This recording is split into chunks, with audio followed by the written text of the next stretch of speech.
Today's lecture is going to be one extended example about a particular transistor circuit, the emitter follower.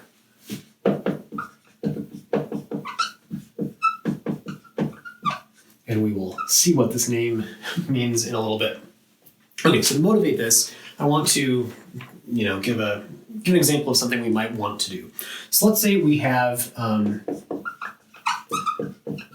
a source with a high output impedance, or output resistance rather, and we want to drive a load with that voltage source. So maybe we have a voltage source that looks something like this. We have an AC signal.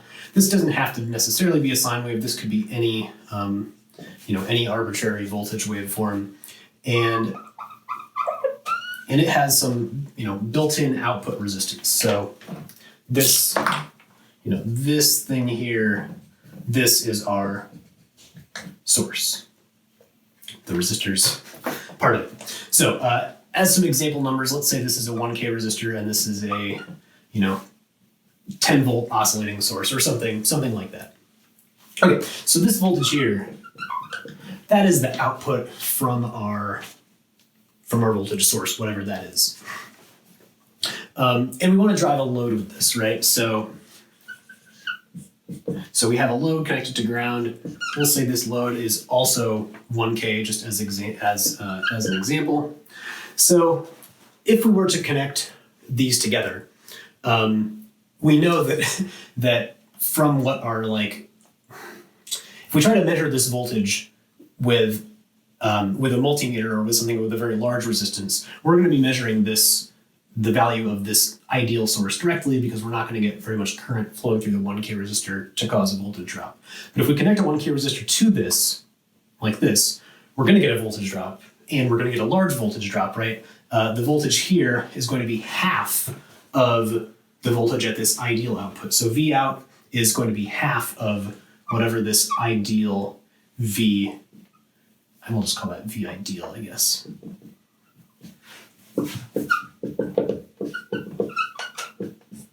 So our output voltage is going to be half of this ideal voltage. And this is actually, in terms of power, the load resistance of 1K is the best we can do given this internal resistance of 1K in our source. That's the max power theorem. The most power we get to the load is when these two are matched. And that's not very much in this case. The max power is going to be 10 volts with 1K in series connected to 1K. It turns out it's going to be 25 milliwatts.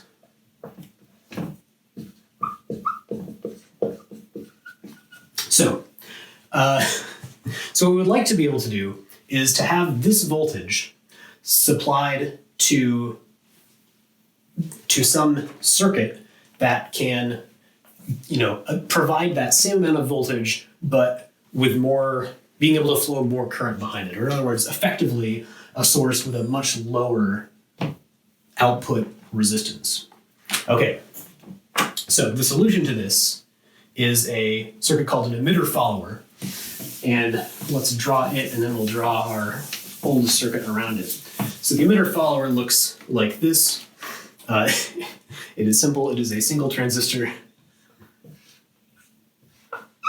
So this is our NPN transistor, and the collector is just connected to some positive supply voltage VCC. This really could be pretty much anything above ground, but maybe it's plus 10 volts or something like that. And this is the input to the follower on the base. And at the emitter, we put our load between the emitter and ground.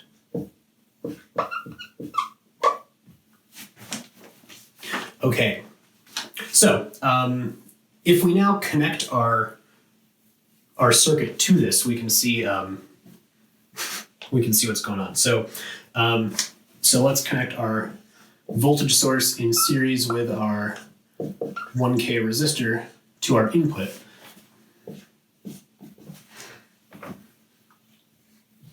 So again, this whole thing is our source. This part is our follower, and then this part is the load. So the follower itself is really just the transistor connected to this plus VCC. Okay, so we're going to assume that this voltage is positive for the sake of making the analysis easy. So let's just see what happens if the voltage here is, what did I say? 10 volts, yeah. So, things may change over the course of this cycle. We'll talk about that in a second. But let's just see what happens at a point in the cycle when the output of this is 10 volts. Okay, so we know a lot of stuff about the transistor. We know that between the base and the emitter, this looks like a little diode. So we want to know if that diode is on or off. That determines what's going on. If this is a positive voltage resistor, diode, resistor, that looks like it's probably going to be on. So we can see if that diode's on really quickly. So if we have something that looks like 10 volts, 1K, diode, 1K, this is our 1K resistor still, to ground, we can see, with if the diode is on, we have a 0.7 volt drop. So that means we have 9.3 volts split between the other two diodes, and that means, that is enough in the right direction to get a current flowing through the diode. So yes, that it makes sense that the diode is on. The diode is forward biased. Okay, so that's good. Our diode is on.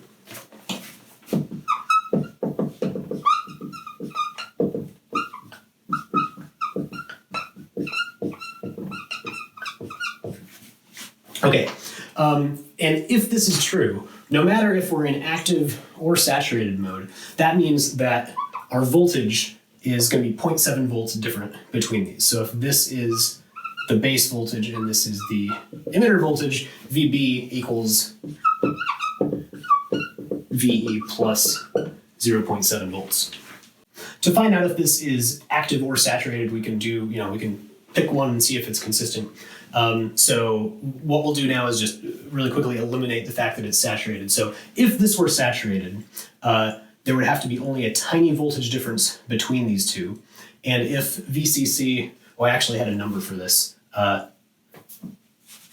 Let's say that this VCC is actually plus 15 volts. Sorry, since we didn't give it an actual value, we should now. So in order for it to be saturated, VE would have to be really close to 15 volts, right? 14.8 volts or something like that.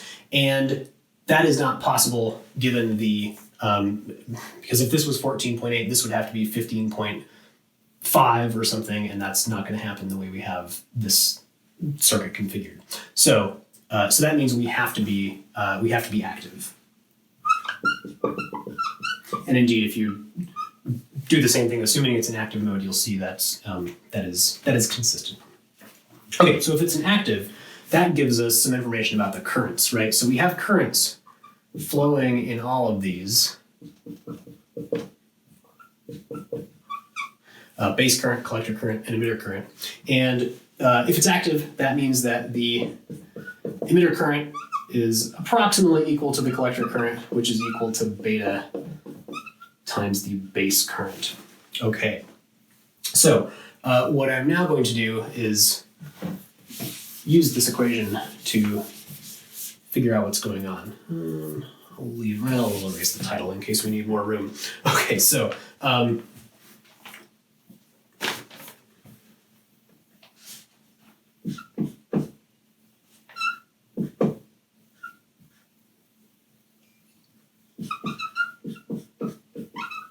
we're starting with this approximation. We're going to say that's okay. And we're going to assume that beta is 100, although we will see in a second that the actual value of beta is not going to matter. Or at least not very much. So beta is 100, and at this point in my notes, I have how can beta not matter and yet matter, right? It matters that it's 100, but it doesn't matter whether it's 80 or 100 or 150. Like, our answer doesn't change that much if we change beta, as long as beta is big. So as long as it's in the neighborhood of 100, our answer is going to be pretty much the same. Okay. Anyway, So our current at the emitter, we have an expression for, right? That is VE divided by our load resistance, I equals V over R. And this is equal to beta times the base current. Now the base current is the same as the current, this current here is the same as this current here because they're in series. So if we know the current through this resistor, that is the same as the base current. Well, the current through this resistor is V over R, where V is the difference between 10 volts and the base voltage. So we have 10 minus the base voltage over this this 1K resistor that's part of the source, right? This is our source resistance. And now we can plug some numbers into these. So actually, yeah. VE over 1K equals beta times 10 minus, I left this blank here because VB, we know something else about VB and VE that I erased, right? VB was equal to VE plus 0.7 volts. So 10 minus VB is 10 minus VE minus 0.7. And so I'm just going to rewrite that. I'm just going to subtract the 0.7 from the 10 and write that as 9.3 minus VE. That was just algebra. The reason I did that is because now I have an equation for VE that I can solve because we know that the source resistance is also, in this case, 1K. So we can now solve this. We have 1K on the bottom of both, so that cancels. We have VE equal to 100 times 9, oops, I don't have to do a fraction. 100 times 9.3 minus VE. So VE, oh yeah, we'll finish the algebra because that's actually worth looking at. I'm going to erase this up here. So if I add, remember this 100 is equal to beta. I'm going to add beta times VE to both sides. So we have beta VE plus VE on the left, and that's equal to 100 times 9.3. So what is interesting here is that beta is big, right? So if beta times VE plus VE is that's like beta plus 1 times VE. Now beta plus 1 is pretty much just equal to beta, right? This adding 1 doesn't really change it, at least not, not to more than 1% or roughly a percent, maybe a couple percent. So beta plus 1 equals beta times 9.3. These are going to essentially almost cancel. Instead of 9.3, if you plug in 100 for this and divide, 100 over 101 times 9.3 gives us 9.2 volts at the emitter.